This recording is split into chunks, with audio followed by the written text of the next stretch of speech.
भागातील प्रमुख मार्ग असलेल्या जमखंडी पूलच्या रस्ता रुंदीकरण करण्याच्या कामाला अखेर सुरुवात झाली आहे। या शहरातून जाणाऱ्या प्रमुख राष्ट्रीय महामार्गावरील रस्त्यावर वारंवार अपघात होत असल्याने तसेच पावसाळ्यात या पुलाला कठडा नसल्याने अनेक अपघाताला सामोरे जावे लागले होते।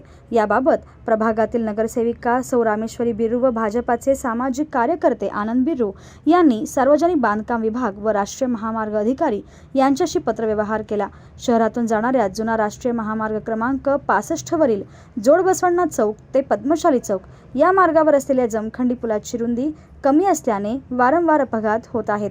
याची जाणीव संबंधिताकडे पत्रव्यवहार केला। याबाबत राज्य शासन, सोलापूर महानगरपालिका प्रशासनाकडे निधी उपलब्ध नसल्याने नगरसेविका सौ रामेश्वरी आनंद बिर्रू यांनी थेट केंद्रीय रस्ते विकास महामंडळ मंत्री नितीन गडकरी यांच्याशी पत्रव्यवहार केला। या त्यांच्या पत्रव्यवहाराला सकारात्मक प्रतिसाद देत यासाठी 2,89,00,000 रुपयांचा निधी मंजूर केला। याच ठिकाणी असलेल्या अंतर्गत पाण्याचं पाईपलाईन व अंतर्गत विद्युत पुरवठा वायर बदलावा लागणारा खर्च कोण उचलावा यावरून काही काळ काम प्रलंबित होतं। अखेर यावर तोडगा निघाला आणि कामाला सुरुवात झाली आहे।